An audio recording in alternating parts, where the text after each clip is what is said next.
everybody? Garrett back here, aka Born to Be Rad, aka 1/3 of the Radpack, and it's my turn to talk about my Rad 9 in this community challenge. Now, I hope you guys have been paying attention because we announced a community challenge in our 1-year super show where basically we challenged the community to show us 9 movies growing up that they just had constantly on repeat that got them into loving movies as a whole. So we said to give us 9 titles, and I'm going to tell you right now, this was way more difficult than I thought it was going to be. I knew off the top of my head the ones that I wanted to pick, but not realizing how many there really were that I was watching on constant repeat growing up, ones that just really got me to fall in love with movies in general. Now, if you haven't, make sure to go back and watch Mel and Justin's videos. They posted them last week talking about their Rad 9 picks, and man, they were really good. And everybody else who's tagged us on YouTube and Instagram that gave us their Rad 9, man, go check those out too. So make sure you're following us all on social media at Born to Be Rad, My Killer Podcast, Movie Watch Daily on Instagram and on YouTube to see all the other people as we're sharing all the other videos and posts that people made talking about their Rad 9. All right, so here we go. We're going to start out strong, and I know Justin kind of broke the rules, and I feel bad for Mel because she was the first one who posted her Rad 9, and Justin said, you know what, I'm going to give some honorable mentions here. And man, I'm going to have to give some honorable mentions too, because like I said, this was so hard. I literally, for the last couple days, were like swapping movies in and out because I knew I could only pick 9, and that's what made this so difficult. So I grabbed 3 as honorable mentions out of maybe like 6 that I had to put away. So first honorable mention is going to be Mac and Me. I thought for sure this was going to be my Rad 9, but then as I started really digging deep in my brain and finding other movies that kind of fit this a little bit better, the movies that I watched a lot more growing up than Mac and Me, man, it had to fall into an honorable mentions list because this was our E.T. growing up. My brother and I, we watched E.T. first. We liked it, but we didn't love it. Now, I think it was because towards the end, when they found E.T. kind of at the bottom of the river, and then it just got kind of very dark and scary where they had Elliot in the house and all those scientists were like working on him. We just weren't digging it after that too much. But when Mac and Me hit the scene, which is almost like your rip-off E.T., we just fell in love with it. We always found ourselves really just kind of gravitating towards this one over E.T. And I mean, again, you have an alien dancing at McDonald's in a bear costume. What more could you ask for? Second one that made my honorable mentions list is kind of a random one. My next door neighbors, they were exactly our age. They had taped this off TV, I believe, or maybe they had the VHS, but I'm telling you, when we saw this movie as young kids and being heavily into sports, we watched this thing on repeat over and over again. Now, I think this was a little bit above our heads when it came to the age that we started watching this at, and this was 1989's Major League. Now, Major League, again, had to do with baseball. We were always out in the street playing baseball. We were pretending we were our favorite players all the time. We were collecting baseball cards. I mean, that was just a lifestyle in late 1980s, early 1990s. So when we got our eyes on Major League, we just absolutely fell in love with it. Everybody kind of had characters and gimmicks, and what an all-star cast you had here. So man, this was one that we just watched on repeat over and over and over again on VHS. You obviously had Wild Thing, you had Willie Mays Hayes, like we just loved this whole thing. And the second one too, when the second one came out, we watched that thing on nonstop repeat all the time as well. This is probably not one you would have thought I would have brought to the table today, but Major League was one of the movies that we watched constantly. All right, now the last one in my honorable mentions list is one, again, where I think this was a little bit of a gateway into horror for me as a kid. My uncle, like I always talk about, was a huge horror fan. He was trying to get me to watch horror movies at a young age, but my parents were like, no, we don't want to watch this, we don't want to watch that. So he kind of found a loophole or a way to get me into things like monsters and horror without necessarily buying me horror movies. So he bought me a lot of these tapes for Christmas and stuff like that, and I absolutely fell in love with it, so much so that I want to really do a series talking about this era of this character because it was just so much to me growing up. I watched these movies on repeat all the time, and I can remember it was my birthday. I can't tell you what year it was. If you know when the Friday the 13th NES game came out, that was probably around the year that this all happened.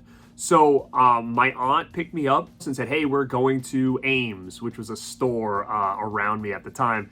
And she said, I'm going to let you pick out whatever you want to buy. And I remember picking out some wrestling figures. I can remember picking out Friday the 13th for NES.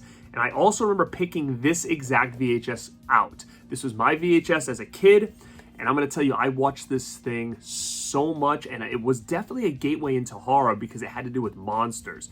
And that is King Kong vs. Godzilla. This tape right here, this tape from the Hollywood movie greats, this exact tape I bought at Ames for my birthday along with Friday the 13th for Nintendo, and I went home and just watched this constantly. Now, Godzilla was such a huge part of my childhood, like I said. My uncle and I really shared a lot of experiences with Godzilla. He would buy me all the VHS tapes, and I just absolutely loved it. And I would love to do a series talking about some of these Godzilla movies because they just meant so much to me growing up, and I do think these were a huge gateway into getting into horror. All right, so those were my honorable mentions. Now, watching other people's videos like Mel and Justin, they had a lot of deep cuts in there. And, you know, I know they came from a family that was really heavily into movies. Mine wasn't really. So a lot of these titles that you're going to see were more of like mainstream. Like I knew he was going to choose that type movies because, again, that's where I was seeing it. I was either renting them, getting them off TV, or it's something that we saw in the theater that we eventually got the VHS tape and just watched it constantly. Now it's going to get into my Rad 9, the official list. Not in any kind of order, no ranking. It's just 9 movies that made me, 9 movies that I watched consistently on repeat as a kid. And the first one is going to be one that most people know I'm going to probably have on this list. It's probably my favorite movie of all time, and it is the first Back to the Future. I don't know what else more to say about this. I am such a huge fan of this movie. I think it's a perfect masterpiece. Everything about this movie just still works for me. I feel like it just really still holds up. I don't know what else to say, but this is definitely one that I just watched over and over and over again, and I still watch it a lot to this day. The next one is going to be another one that you probably said, I knew he was going to choose this. Well, of course I was. It's Karate Kid. The Karate Kid is one of those movies that I just watched all the time, constantly replaying over and over and over again. You've heard me talk about this movie plenty of times on this channel. I absolutely love The Karate Kid. The whole series I love. But the first one was the one that I really watched constantly. The second one was one that I taped off TV, and I watched that a lot as well. And the third one was one that I believe I rented and then eventually bought and watched it over and over again. But this was the start of my Karate Kid fandom, was obviously having it on VHS and just constantly watching this thing over again. Man, I don't know what else to say about The Karate Kid as well, but it's definitely one of the movies that made me. All right, we're going to keep it obvious again right now. We're going to go back to the well, and this was actually my first introduction to Michael J. Fox. And if you've been watching my channel, you know exactly what movie is about to come. I'm going to tell you, out of this whole list, this is one of the 3 movies that I've watched the most in my whole life, and that is Teen Wolf with Michael J. Fox. Now, again, another 80s movie. This came out the same year as Back to the Future, but I did see this one first. And man, I absolutely love this movie. I don't know what else to say about it. I could recite it front to back. It's such a fun movie. The Radpack did a show on this. It was our first show together. We talked about Teen Wolf. I was just on a stream on Fashi Cinema, and we did a watch along for Teen Wolf, and it doesn't get old for me.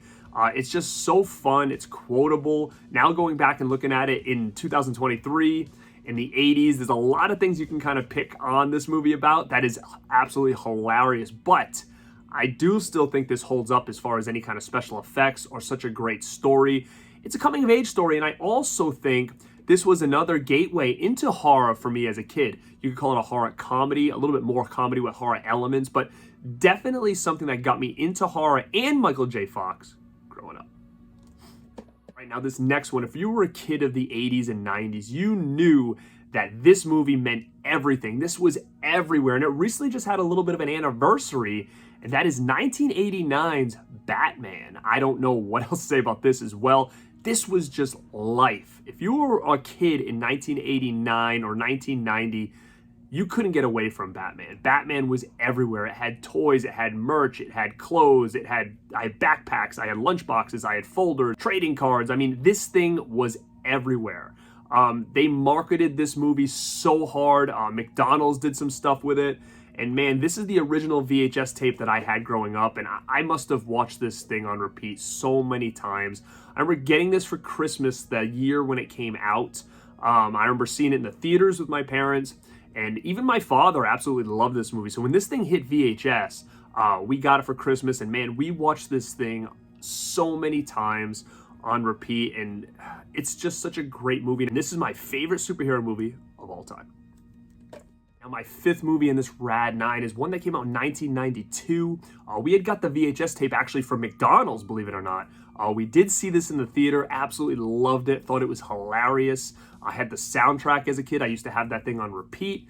And then McDonald's was doing some kind of deal where if you bought something, you got like some VHS tapes. Well, this is one that we grabbed from McDonald's, and sadly, I don't have my original VHS anymore. It kind of was part of the purge of 2007.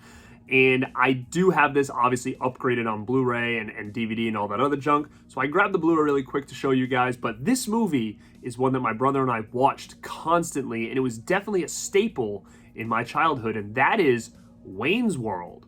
Wayne's World, man, it just came out at the right place at the right time based on my age. And I could not get enough of this movie. I absolutely loved it. I loved the sequel as well. I mean, this movie was funny. It was charming. I mean, obviously, my parents were big Saturday Night Live fans, so I knew who Wayne's World was before this movie. So to get this in a full-length feature, I just absolutely fell in love with these characters. It's crazy to me that something that was just a sketch on Saturday Night Live could have been such a hit when it came to the movies. And obviously you saw that when they started releasing things like Coneheads and It's Pat and all that. Like, they saw that there was opportunity here with some of these little sketches and characters they created from that show. So Wayne's World, no doubt, is in my Rad 9. All right, so how could I not have a Rad 9 without this movie of the 80s? This was one, obviously, as a kid of the 80s, was super important to me. I did not see this in theaters, but I did see the sequel in theaters. But man, I got this movie for Christmas. I don't know what year, but being such a huge fan of the show, the toys, this thing was everything to my brother and I.